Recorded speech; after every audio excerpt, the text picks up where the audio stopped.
A diamond doesn't have one side. It has multiple sides. Why? Because how the light hits it will refract and give you a different look. You and I are identical. Anyone listening to this podcast, identical. Realistically, there's about 102 different personas running around in your head. The question is, do you know them? Have you experienced them? And more importantly, how do you integrate them? Because if we go back to the great Carl Jung doing shadowistic work, it is not about the omission. It's not about getting rid of. It's not about, oh, that doesn't exist. It's about the reintegration of you, because in anything, going all the way back to the great Taoist, which really precedes any major known religion in history, and even look at the universe, light and the dark, good or the bad, the dualistic approach of the word or needs to be collapsed. Is the word or implies one or the other. The object is and. Putting them together, because the integration of you is what makes you.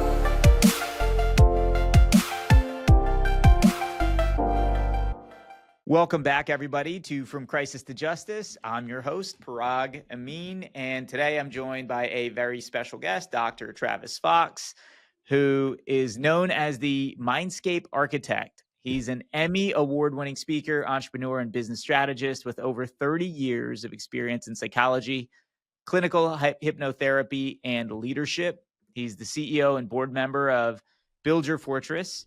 He's revolutionizing the construction industry with high-performance panels and innovative building material that cuts costs, accelerates project timelines, and enhances sustainability. And he's also the founder and chairman of the Ultimate Business Quest, where he helps entrepreneurs unlock their potential by overcoming subconscious limitations and scaling their businesses. He's got a background in media, entertainment, and real estate, and he blends psychology with business development to help individuals and industries reshape their approach to success. Travis, thank you so much for joining me today. Well, thank you. By the way, every time I hear someone read that, I go, are they talking about me? Because we all have those little voices in our head going, well, I haven't quite done enough yet. I haven't fulfilled all. And so I listen to that. Thank you for the intro, by the way. It's very kind. Thanks for having me on the show as well. But I still look at that every time I hear that and go, is that me? Really? Because I still feel like I'm a whopping 16 years old, even though I'm not even close to that chronologically. But thank you for having me on the show. I appreciate the intro. Yeah, absolutely. So then, that leads to my first question, which is, look, is that your subconscious speaking that, you're questioning yourself, and does it ever really go away? No, it never does. In fact, I think one of the biggest misnomers, and part of why, and many people don't know this, and, it's not something we talk about publicly, although I think this year it's going to, because my latest book with my wife, who actually co-published this one together, it's my fourth book, is going to get released later this month at the time of this recording. And Amazon's taken us out full nation, both on print and Audible. And one of the things that we came out with is I developed a system called the dual path dynamics, which is a really academic way of saying it's the first fluid persona profiling system that we're aware of in the world. And why is that? Because we've always spent most of our psychology saying, hey, focus on the positive thoughts, when you hear a negative thought, just kind of ignore it and redirect. And that has some power to it. However, we are the only species on the planet that can actually compartmentalize itself and actually forget, quote unquote, and I use that term loosely, parts of ourselves, which makes no sense. It's about reintegrating. It's not that the thought should go away. It should understand what is the thought there for, because often there's a lot of those thoughts that we would deem as shadowistic, or we call the path of whispers, and then it drops into the shadows, that really are there to protect you. A lot of the times we'll say that they're trauma-based, or they're emotional, there was some emotional traumatic scenario, or my own neurosis, self-doubt, whatever the theme is. However, it's the reintegrating of them and using them both, because there's times where I'll have that and I use that thought and go, you're right, I haven't motivated myself enough. I haven't done it, because you're not done until you're done. And often we get in the place of comfortability, and I believe comfortability breeds contempt. And then all of a sudden we quit. And I don't mean that you quit like, oh, I'm just going to quit. And I say that. I actually quit slowly. And it's the slowly subtle quits that you don't pay attention to that ultimately end up into, all of a sudden now I haven't achieved my goals. I haven't left the legacy. I haven't left what I wanted for my kids. I haven't experienced everything I wanted to experience in this life. And you wake up and you're 75, and our good friend death, who's non-negotiable, and by the way, has 1,000% batting average, the only thing in the known universe that does, even God doesn't stop death. Death comes for us all. Have you really lived your life out loud? And quote the great Alan Watts, death is inevitable. Life is a choice. And so coming to that space, it's not that, those are, in my humble opinion, bad, because then you have to ask yourself which persona in your head is judging it as good or bad. That's a whole nother conversation, further exacerbating our neurosis. But it's understanding what that persona is saying to you when it says, I haven't really completed it all. You're right. Travis Fox has not completed the mission that I set out for myself, not only for this lifetime, but for this particular chapter in my life. Because in different chapters, we have different value systems. Like what I valued at 25 and what I value now here on the precipice of 55 are radically different. The body may look similar. The jokes may have had the smile there. Maybe the hair's a little more gray than before. So overall, physically, we look relatively the same. Ideologically, it's radically different. What I thought was interesting at 25 and when it's 55 is different. So those voices can be used as a positive, but often we try to ignore them. And the moment you try to ignore them, you're only playing with, half of your skill set. And why would you want to do that? But that's what old psychology used to teach us, is ignore that. And I quote the great book by Norman Vincent Peale out of the 50s, Learned Optimism. Well, if you listen to the book itself, his own title was telling you everything you needed to know, and it's a great book, and I love it, and it's fantastic. But you have to learn optimism, which means our conscious mind is the one that actually does more damage than our subconscious. But that's not how we teach it. So that's kind of a long-winded answer to that question. Yeah, it's interesting. It's something I do say is, when somebody quits, they've quit 1,000 times already. And there's an aspect, I think, of there's optimism, there's pessimism, and then there's realism, which is usually a healthy blend of the two. Sure. I think optimism keeps us going. Pessimism, to some extent, some people may argue it's an aspect of realism, right? That not everything is rosy all the time, and that pessimism keeps you alive and keeps you striving and keeps you moving and keeps you protected. But how does one filter that? The subconscious negativity and actually look at it like, look, this is reality versus this is just a negative thought pattern that has no basis in reality whatsoever. Well, I love your answer, by the way, eloquently stated. I know your background is obviously clearly law, but you clearly have a philosophical one as well. So I applaud you for that. I think all of us do to a certain degree, whether we're willing to admit it. I'm not talking about religious. I'm just about the philosophy of how do we approach life. And I think that you bring up some valid points, but I would also say you're dangerously close to opening Pandora's box. And that's not from a bad thing. It's from when we talk about a realist point of view, then we have to define, and counsel, I think you mutually agree, what is our common ground of what's real, right? If we use from the Matrix's point of view, how do you define real? What is real? Then you also get into your own psychology. What's real? Often our perception of the events that occurred, and I'm sure you know this better than I do from witness recounting, is vastly different than what a video shows and what someone's mind perceptually perceives. And then we start to get into the quantification of, well, how do I perceive? Which persona or personas, in plural, am I looking at the world through? But here's the back question. This is the part that cracks me up. We heard the famous saying, and it goes all the way back in time, to thyself be true, to know thyself. Okay, but self is said in a singular frame. Self. It's actually selves, plural. The ideology that Travis Fox is a singular being, or anyone listening to this podcast is a singular being, is the biggest misnomer, in my humble opinion. The biggest deficit that we impose upon any human being, whether young or old, doesn't matter, by saying, well, know yourself, as in singular. Think of yourself as a diamond. A diamond doesn't have one side. It has multiple sides. Why? Because how the light hits it will refract and give you a different look.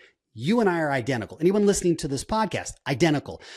Realistically, there's about 102 different personas running around in your head. The question is, do you know them? Have you experienced them? And more importantly, how do you integrate them? Because if we go back to the great Carl Jung doing shadowistic work, it is not about the omission. It's not about getting rid of. It's not about, oh, that doesn't exist. It's about the reintegration of you, because in anything, going all the way back to the great Taoist, which really precedes any major known religion in history, and even look at the universe, light and the dark, good or the bad, the dualistic approach of the or, the word or needs to be collapsed. And yes, I am a psycholinguist by trade, so using linguistics is important to me. And some people argue semantics. I'm like, you're damn right I'm arguing semantics, because it matters. And I'm speaking to someone who would know that equally as well, and probably better than me, is the word or implies one or the other.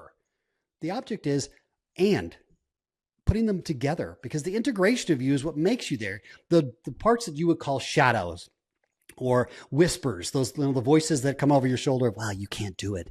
You'll never be good enough. What if they find out you're an imposter? You're a fraud. All those little thoughts that every human being has. And if you say that you don't have them, you are truly in a space of compartmentalization, which then I would offer you, you've left part of you on the playing field, because there's a reason that it's there and you can integrate it and use it. And often those thoughts can be used not just for motivation, but integration and inspiration to push you, as you so eloquently said, not from a place of force, but of invitation to push you into a space of, wow, what would it be like if I actually was fully integrated? What would we operate as a human being, you know, or a spiritual being having a human experience, quantifying it that way?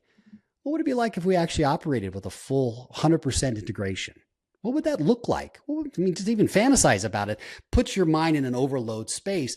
But isn't that the adventure of a lifetime? Because to know yourself is to really understand where you are in the current chapter and how you're applying both your insights and your whispers, your conscious and your subconscious, and how you're using those as an integrated woven tapestry that makes the diamond of you. And now all of a sudden you shine on all aspects, regardless of whether it's a shadowistic approach or it's an insight approach. It doesn't matter, because it's still you. And to deny yourself, how would you know yourself if you deny it? It's the biggest oxymoronic statement we've made in human psychology in at least the last 200 years that I'm aware of. Well, that raises a lot of interesting questions. And I think you and I could probably spend an hour talking about it in terms of, fair play.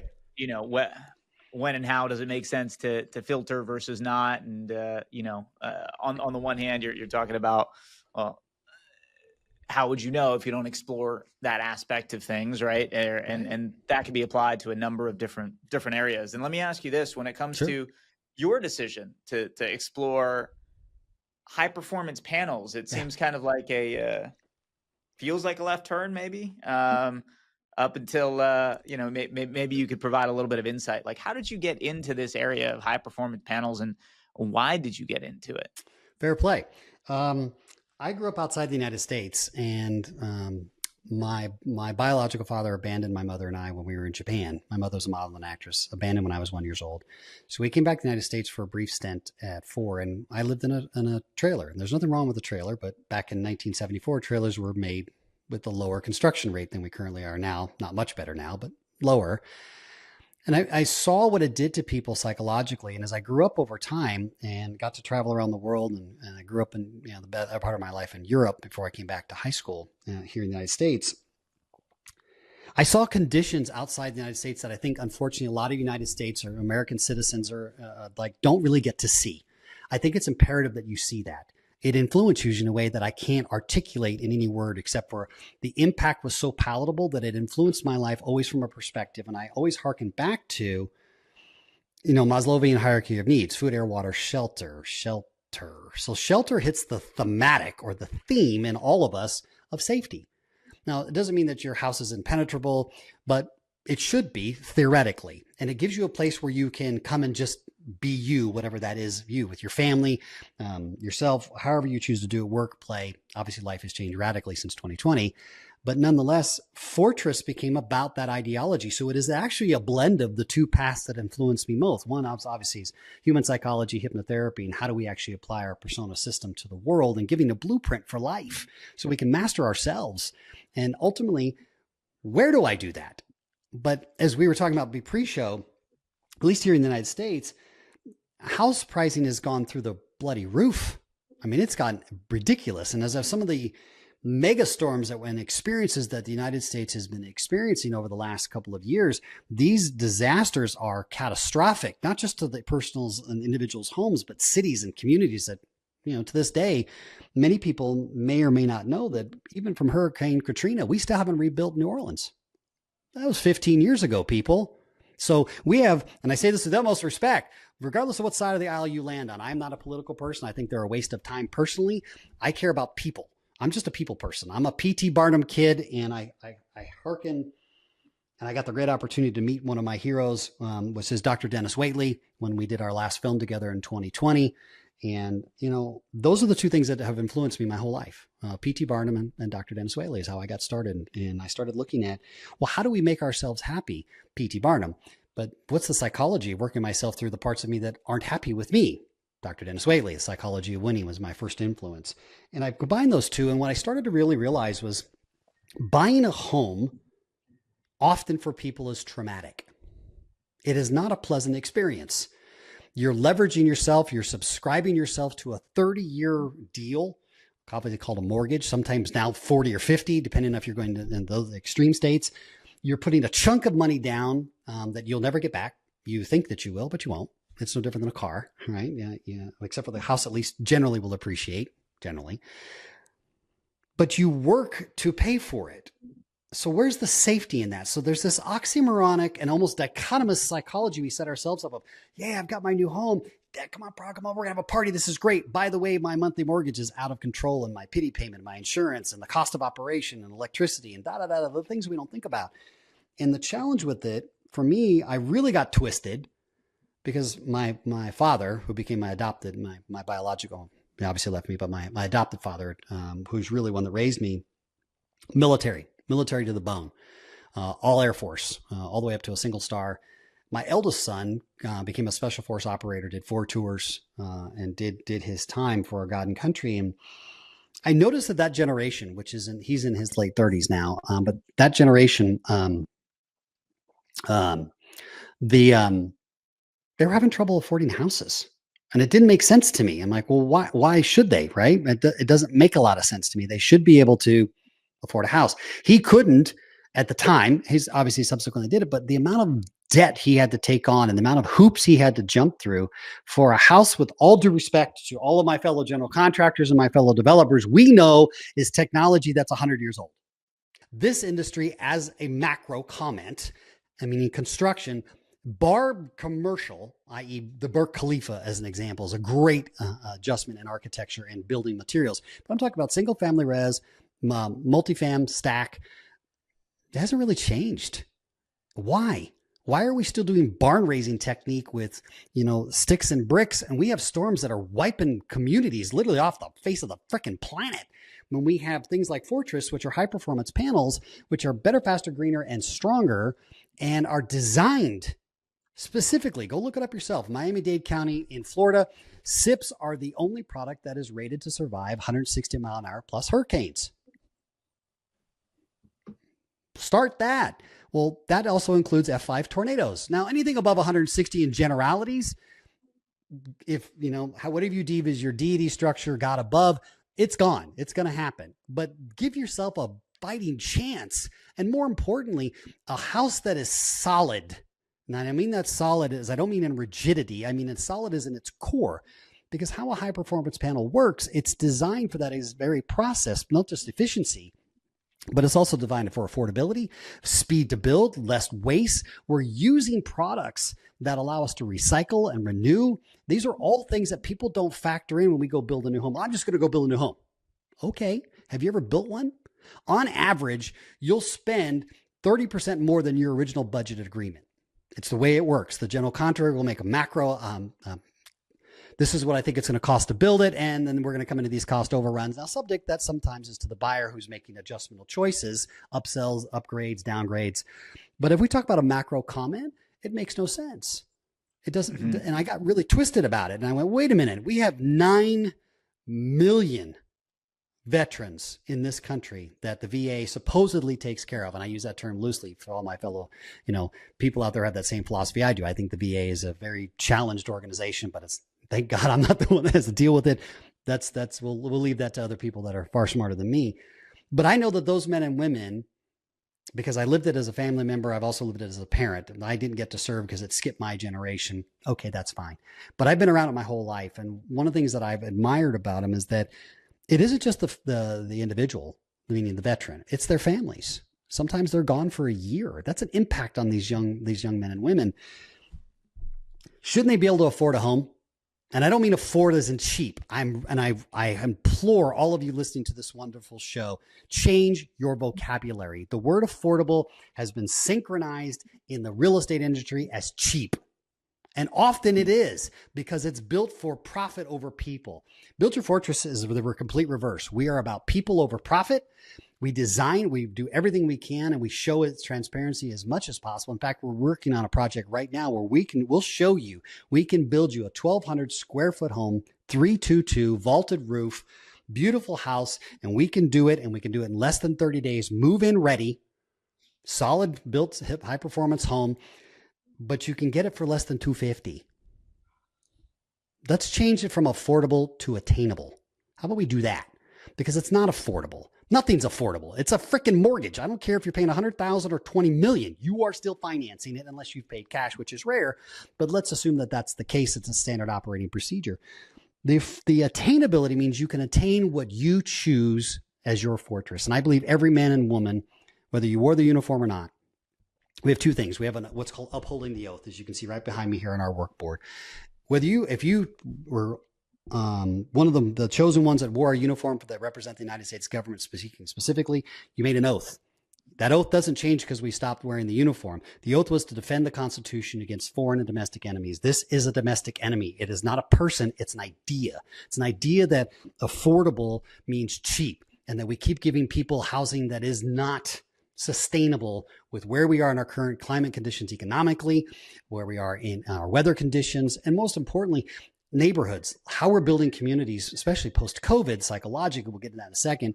But moreover, the house should grow with you.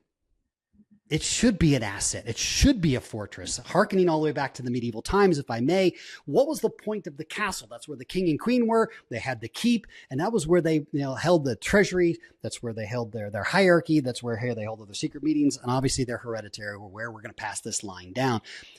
Everyone should be the king and queen of their own castle. I firmly believe that. Whether it's a 1,200 square foot house or it's 12,000, I don't care. Your attainable is your dream. And the Build Your Fortress is about building the fortress the way you want it so that it lasts, it's sustainable, it makes sure that it goes through the weather conditions, and most importantly, it's going to retain its value and its solidity. It's not going to fall apart because it's built for profit over people. That's how I got into it. That's great. So let me ask you this. I mean, what makes it able to sustain or withstand such incredible force, and how did you figure out how to manufacture this thing? Do you have a manufacturing background? That's one thing I hadn't heard about. Do you have an engineering background? How did you figure out how to take this idea and this dream that you had of, look, I want to put people over profits. I want to create something that's affordable where people feel safe. And, maybe it ties a little bit back into your own childhood and feeling like, oh yeah, not as safe, and having that living in a trailer park for a little while and wanting something better and being able to give back in a way and solve the problems that you had. How did you go from that feeling into the actual execution? Great question, by the way. Wonderful question. Yeah. Glad you're on my side. It's a great question. The feeling of, and this is not just for our veterans out there. It's our veterans, our first responders, right? And it's two things. It's when you took that oath, it still goes. And all of us as citizens, and let me complete that thought and I'll move into the next question. We give our pledge. We pledge allegiance to the flag, right? That means we're pledging allegiance to our fellow brothers and sisters.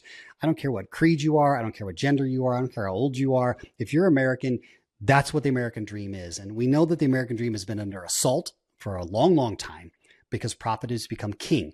Now, I'm not saying we shouldn't be profitable. That's not what I'm saying. There's plenty of profit in this business. There's plenty. Our shareholders love what we do, but we're doing it for multiple reasons. One is attainable. Two, what makes them so solid is the way they're constructed. So I want you to just imagine in your mind an ice cream sandwich, right? And put it in a vertical frame.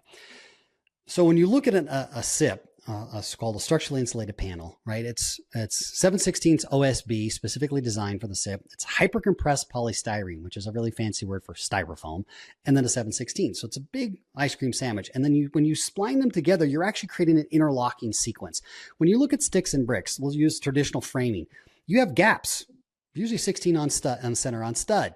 Then you're going to put this insulation. But if you notice, there's constantly air gaps in there. Why is that important?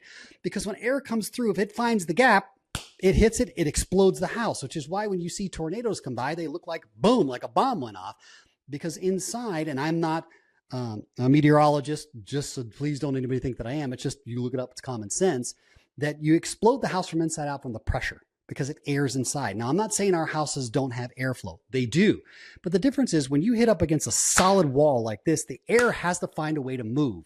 But if it has air leaks, it will find the path of least resistance, just like water, the other element that we deal with. So when you look at that concept, it's how it's built. And let's go back in time, and I want to qualify this. I did not invent SIPs. I don't want to qualify that. They were actually invented in 1930, over 100, almost 100 years ago. The challenge we've run into, and this is where I am a man on fire, and I am a man on mission. My entire team is, and no, I do not have an engineering background. I do not have a manufacturing background. I have a mission. And my mission was, how do I solve this problem so that the men and women like my son and all the other people I've gone through and watched in my career, over the thousands and millions of people I've met from my career, how do we make housing solid again? Because back in the day, and I go back 50 years, post-World War II, the American dream was the number one agenda. You got it, I got it, we all got it together because we fought for freedom on a global scale, and we're this close to never having it again, or at least for a time period from, the World War II experience. So when we start looking at it, we're going, well, why were SIPs developed? One, because it takes too dang long to frame. Even with today's things, it takes too long. And if you don't believe me, and many of you out there, I'm sure you have a beautiful whisper that goes, come on, Travis, that's too good to be true. That's your first whisper that you want to look at from a psychological perspective. We'll go talk about that in a minute. Go to our website, buildyourfortress.com, and watch us.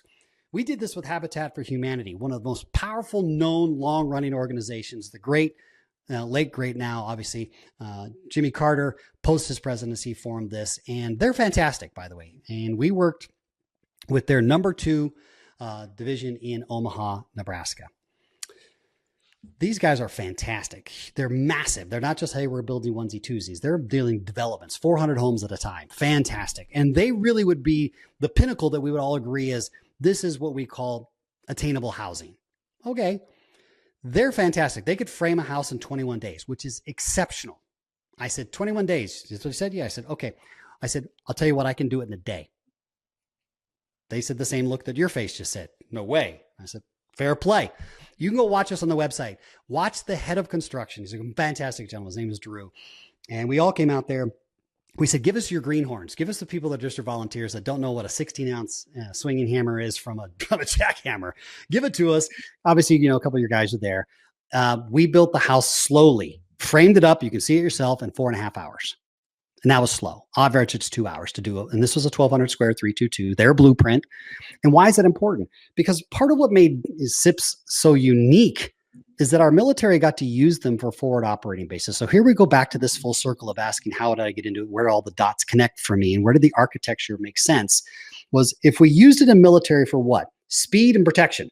Boom, put it up, forward operating base, give our military men and women opportunity to defend themselves and be defended by the SIP itself, which I'm not going to tell you that it's bulletproof, but it definitely has some interesting stopping power out there for obvious reasons. It's a dense, solid core. When you do framing, it goes right through it. If you've seen drywall, you can lean on drywall and put your hand right through it. Or if you're a young male who's lost his temper with your parents and you punched a wall, you know exactly what I'm talking about. You try that with a SIP, I promise you're going to the doctor's office. You're going to have a busted hand. So we started looking at the solidity of these things and said, well, wait a minute. If the military is doing it, how come we're not getting civilian adoption? There was only one reason. One. That's mindset. My granddaddy did it this way. My daddy did it this way. That's the way I'm going to do it. And I'm like, well, that's dumb. That's the same thing as saying, well, gee, I'd sure like to dial you on a phone, except I'm going to use a rotary one. The cell phones don't make a lot of sense to me. Guys, we're living in the Jetsons era, for God's sakes. We talk on phones. We're having this conversation around the globe. We have flying bloody cars. We have electric cars as a standard operating procedure, but we're afraid to advance how we build our structures. Somebody tell me, anybody out there, tell me where that makes sense. When we have an 8 million home, single family home deficit in the United States. That is completely unacceptable to me. Now, I'm just one man, but our entire team believes in this, our philosophy, and we're about ready to change that industry even more so and revolutionizing how we manufacture. Because that part's been around for about 30 years as far as manufacturing of a SIP, but even that's slow. We have got to build better, faster, greener, stronger because we are way behind. We just saw what happened in LA. We've all saw what happened in North Carolina, Kentucky. Florida, it's a yearly experience. These storms are becoming more and more powerful, and they are becoming to the point where, as we've now seen, and I would have loved to have met you about 9 months ago, sir, when I said to the world, I said, California and Florida insurance companies are going to stop insuring single family res homes because they keep blowing up in these storms, and we can't rebuild fast enough, and it's a compounding, depleting effect. Well, like I've said, you can be right or you can be rich. I think right is an overstated subjective comment, and I'm not interested in being super rich, although that doesn't bother me. I'm interested in people being able to be rich in their experience of life. Like P.T. Barnum said, one of the great quotes, the art of making people happy is the most noblest of arts. Well, I don't know how to make anybody happy, counsel. It's above my pay grade, but I sure as heck can make it fun. I could sure as hell making fun. What would it be like if you, as an individual who doesn't know construction from a hole in the ground, just wants to buy a nice home, whatever that home may be, what if you could build it with us? What if your kids could build it with you, where you can actually come in and do that? And you can watch it on the website, watch people do with us all the time. There's a different emotional embeddedness that comes to that fortress now. It's now not just a home that I'm doing a fix and flip or transactional, although that's fine if that's what you do, but for your own personal home, it creates a different side effect, and it's palatable to watch. So to me, blending the two passions of my life has really been an intersection that's taken really 50 years for me to get there, to really understand what the mission was and to understand what the path was. And most importantly, how do we advance now manufacturing? Because that was the next things that we had to solve on the bottlenecking was how do we get the manufacturing to go faster without losing quality, but more importantly, get it to the people and then change the mindset of, hey, if you still want to build sticks and bricks, that's fine. I'm not knocking it. Do what you need to do. There's plenty of great builders that do that.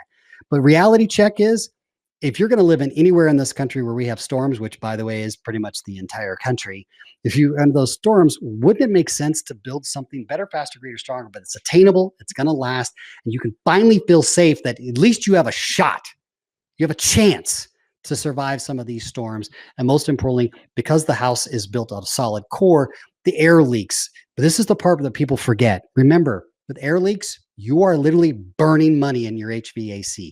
With a high performance panel home, you're going to save up to 70% in your HVAC operations. And when people ask all the time, they're like, well, how do I know what a SIP home looks like? I'm like, precisely. The only way you're going to know it is one of two things. One, when you get your first electric or heating bill, or two, the next time there's a storm and you're the only house standing, that's how you know our house is SIP. Otherwise, it looks identical to every other one. You never know the difference. Yeah, that's great. So, when you're trying to figure out this manufacturing process, let's rewind before you actually started manufacturing. You see this thing maybe on the internet, you've rediscovered it from the 30s, and you decide, you know what, we could build houses out of this. Sure. And so then what? How did you then scale that idea? I assume you found it on the internet. Maybe you found it in a book. I don't know.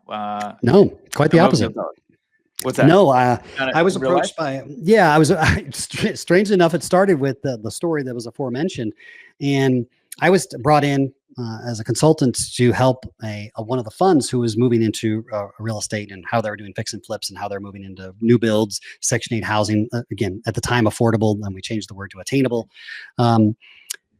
And we said, look, guys, here's the problem. I said, the fund is great and you're making good margins and returns, but unless you're controlling the vertical, meaning from the actual product itself to the end product, you're A, leaving money on the table, but B, you're losing quality control and time control. So the variance was always the problem.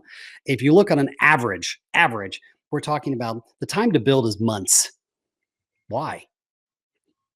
There's only two reasons: financing, subcontractors. That's it. It's only two reasons I could identify. And we kept looking at over and over and over. We interviewed and kept asking. And one of the fund managers said to me, he said, hey, man, I found this product and I know a guy. Would you be interested in looking at this thing called a SIP? And at the time, just like you, I was like taking a sip of a drink. What the heck's a SIP? What are you talking about? Again, lack of knowledge is the number one reason. Again, back to mindset, is lack of knowledge why people don't make different choices, because they don't know what they don't know. Applies to me as well. I mean, everybody has their expertise. And so for me, it was, well, how do you make this palatable? How do you make people aware of it? How do you make it GC and developer friendly? And most importantly, how do we also include the funds, the NGOs, and the charities who are seeking to do things for other people, like our veterans, for example, our first responders, or autism, something that's very all those are very close to me, or sex trafficked people that are victim recovery, or domestic violence. Tina Turner's a great example. We've seen that in the past of a celebrity who's dealt with that on a public level. How do we do that?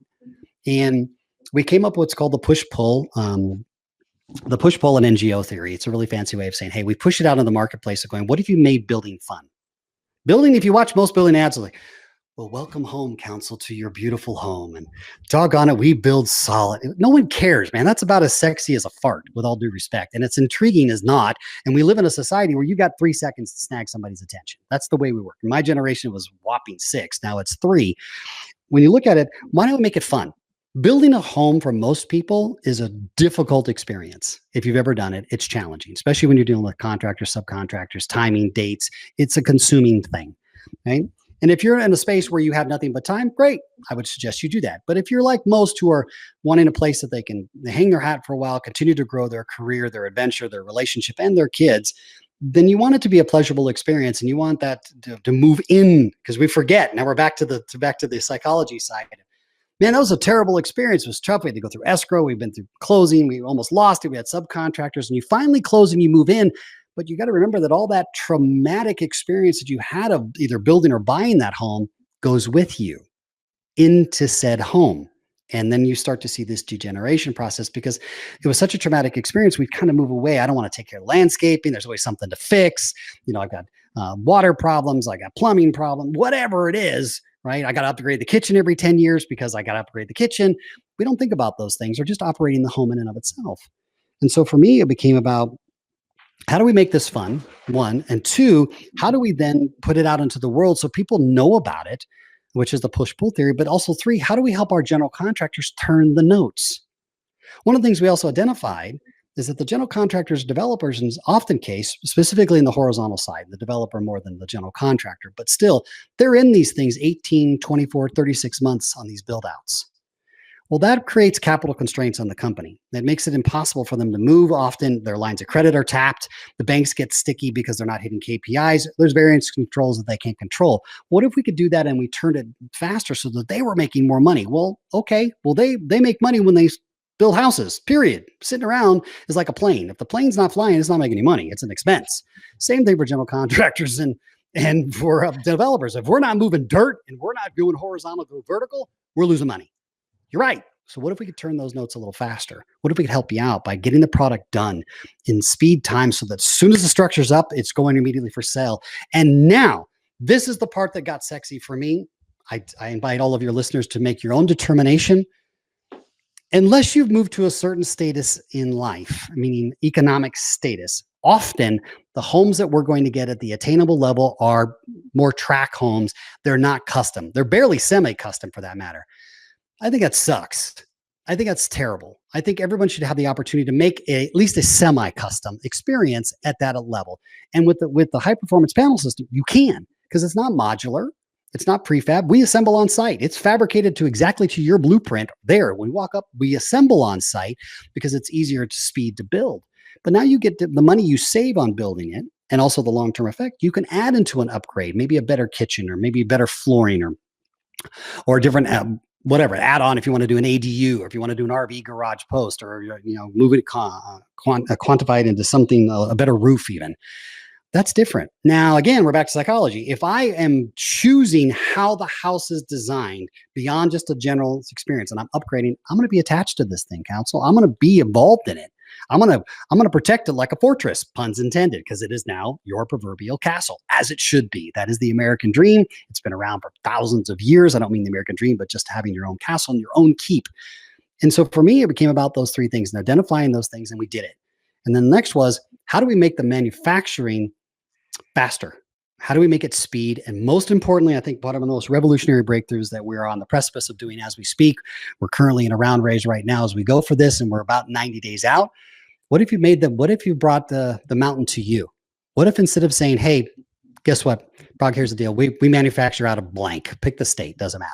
We have to logistically get it to you. So you're right. We're going to save you money on your packaging because you only have one experience with us. You have the SIP. You don't have to worry about lumber. You don't have to worry about insulation. All that's done in one shot. It just shows up. But I have to transport it from my state to your state. And obviously, you're on the West Coast. So if I'm on the East Coast manufacturing, transporting to you is now going to put my price point in a different spot. So what's the first thing you're going to do? Oh, it costs more money. So I'm going to go back to the, with all due respect, the affordable version, and not realizing the long-term effects of that. Well, what if the mountain came to you? What if the manufacturing showed up right on your doorstep and we built it right there? Boom, fresh off the presses, puns intended. We did it. It's part of our unique IP, and it's about as far as I'll go with that. But imagine that happening. And that now took to the next step, which was watching our men and women who have stood on a wall for this country, regardless of your political ideology. I don't care about your politics. I care about the fact that they signed up. They did it. They stood on a wall so that you and I could have these conversations on this podcast, so that we could pursue our dream. They have the right to have a house in this country. They fought for it. They stood on a wall for it. In some cases, they paid the ultimate price for it, and their families too. And for them to not have that, I have a dream that every vet, every first responder, because that's who we expect. We expect psychologically, almost emotionally, that these men and women, they have to do their job so that I can do what I want. When I call 911, I expect PD and FD to show up. Well, who's showing up for them?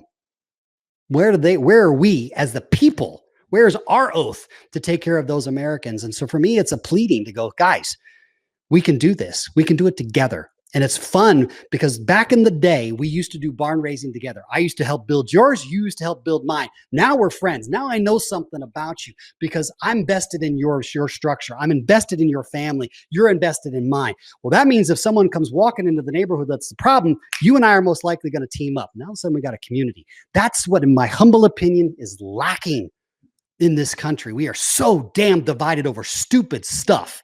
With all due respect, it is a waste of freaking life and time. But I promise you this, and you can watch it on some of the videos on our site.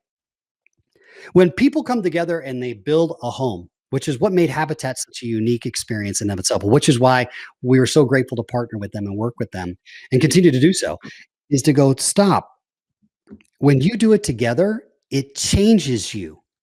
You don't need to go to therapy. You don't need to go do ayahuasca. You need to stand there with your brother and your sister and you build a SIP together and you don't need any framing experience. And there's something emotional that happens. It changes you naturally. It's a memory that will never go away. It is a legacy of your life. Just to say, I helped build that, not from a possessionary point of view, but from a contributory point of view. I'm contributing to your life somewhere down the road, whether directly from you or from other karmatic points of view, it's going to come back. And when people do this, they change. They get to know each other. They do business together, which is exactly what communities were designed for in this country. And what we do with our strategic relationships and our partners, specifically the Black Pack and the Consolidated Veterans Group, not only do we build the houses for our vets and our first responders where they are truly attainable, but they can actually work with us and become a part of it. And that was the third lever. How do we help these vets? No vet I know. I don't know all of them, of course. That would be a misnomer statement, but I know a lot of them. I've yet to meet one that will take a handout, but I know every single one of them will take a hand up. They want to earn it. They want to feel like they're part of it. Their natural gladiator persona is still embedded in who they are. They took that oath willingly. No one forced them to do it. So they know what they signed up for. So that's naturally inbred in them. We give them organization. We tell them, do this, be in value. Every part of your life day is organized while you're in military service. Oh, and by the way, now you're honorably discharged. We're going to throw you into chaos. Good luck. Figure out how a grocery store works. Hey, figure out that traffic pattern. Figure out how to communicate differently because there's not a hierarchical structure out in the world compared to the military, as an example. So what if you gave them that? What if you said, hey, you can come work on the line? Learn how to do this. It doesn't take much. It's a really cool automated line. I'll show you how it works. You can help build with us. And we do what's called a B+1 program. And I was honored to be a part of it to help design this with our partners. Is that barn raising concept that you and I talked about. What if we're building you a home? I come and say, I'm going to help you do it. Great. You and I build the SIP home together. I say, great, now I'm going to build a home. Well, in order for that, your obligation is you come help it build with me. That's it. That's your entire obligation. Now all of a sudden we're bonded. Then that's the V+1 We keep doing that until they become a platoon or a team. And that team's about 7 members long. And then we teach them how to be GCs and developers. And now they're building other high performance homes for other individuals, first responders, vets, or otherwise. And ultimately, they'll be able to own a piece of the fortress as we start to expand across the nation now and actually own their own office to it, because they should have every right. And that's first responders, veterans, and civilians. And it's not in a hierarchical order. It's just a lean to. It's something that we're very passionate about. And I think everybody should be, regardless, again, of your ideology or political structure. That's just my humble opinion, because they give us something that every generation who has fought for the American dream, and I mean that literally, is they've stood on a wall, and some have paid the ultimate price for us to have this thing here. And the best way we can honor them and their families is to give them quality homes. That is their fortress. They fought for the fortress of the United States of America. Let's fight for them and give them the fortress back. And let's do it attainably and solidly and give them a quality product for what they gave us, which is a life of freedom. I agree with you, and I love that. Thank you. I think that we should be doing more for our veterans, and I'm always grateful for their service. Thank you. I volunteered. Well, I worked at Veterans Affairs for a summer as well, trying to make things a little bit more efficient. So there's still a lot of inefficiency there, and I think that we should be doing a lot more for our soldiers and people who serve our great country. So for people who want to learn more, Travis, about your panels or you being the Mindscape architect, how can they find you? I'm easy. It's really easy. You can email me. I answer all my own email. I don't have a bot do it. I don't do AI. I'm good old fashioned. I still answer mine. You can email me directly or go to buildyourfortress.com and it'll gets to myself or our chairwoman. And yes, by the way, I do want to represent to all of you out there, between our board and our advisory board, we are represented by all 4 major branches of the military. Actively serving with us here at the Fortress, from our chief operations officer all the way to from a colonel to a sergeant. So every branch is represented. We are also minority owned and operated, and we're also women led. Our actual chairwoman is a woman. I know that sounds like, what does that mean? I'm like, well, if you've been around the construction industry, it tends to be heavily dominated by males. Why? Whoever can build the product is all I care about. And so part of what we really got into was men and women serve in our military equally. That's been around for a while. So why shouldn't our construction companies be done the same way? And that's exactly how we did it from the material side. And so I'm super proud of that. You can email us. My email is easy. It's tf@buildyourfortress.com. I put it out there for public. I answer all my own email. I'm excited. If you've got something you want to build, you want questions, call us. We will get on the phone and talk with you all day long. Even if you don't do any business with us, please, if nothing else, educate yourself to what's out there. You are not confined to sticks and bricks anymore, ladies and gentlemen. There are wonderful, great products. If you don't use a SIP, use something that's renewable. It's resourceful, and it's going to last the test of time. These storms are not going to get any softer. We've already seen it. I'm not talking about climate warming, just stare at it. But we want to be able to survive these things. That's what a fortress was. And if you want to know what a fortress is, look at any castle from the modern, from the the Dark Ages, the middle part of our last century. Look how long they've lasted. Those were just things stacked on it, but they were stacked in a way with thought process of fortress. That's exactly what a SIP does. And most importantly, it's going to help you survive these storms, and it's to survive the storms of life. And isn't that what you really want for your family, is protection? And if you're telling me that the price, if it's a $5,000 swing, you're not willing to spend $5,000 for family, then I would suggest we need the Mindscape architect to find out what your priority structure is and how come that's more important than your family. It's not. And it doesn't need to be. And so blending the two together, I do consulting for companies when the time is available, because this is pretty much my focus right now and has been. This is a legacy piece for me, something that I can hand off, and we're on track. And this is my last legacy piece, and then I'll stop there because it's something that you can tell I have no passion about at all. I'm under the process and in the process and being guided eloquently to take this company public by the end of 26. I want everybody to own a piece of the fortress. They should. You should be able to invest in it. You should be able to be a part of it. You should be able to have the products from it. And everyone in America should be able to own a piece of it if it's something that fits within your portfolio. But this is where our goal is. And that was my dream. That's the dream that's been, my life has been built on, between the P.T. Barnum influence and Dr. Dennis Whaley influence. And here I am at the ripe age of 54. And now perhaps, hopefully, we can fulfill this legacy before I turn 60, and we'll take this company public and everybody can own it. And then we'll go from there. That's awesome. I love Thanks. that. That's amazing. Thanks, man. So thank you, Travis, for sharing that with us. And to all the listeners, no matter what it is that you're trying to build, hopefully these insights from Travis have been incredibly helpful for you and inspiring. I know it has been for me. And If you found this helpful, make sure you like and subscribe so you know when the next podcast episode is dropping. Thank you all so much for joining me today. And thank you, Travis, for sharing some of your wisdom with us. Thanks so much. Appreciate the opportunity. Thanks, everyone.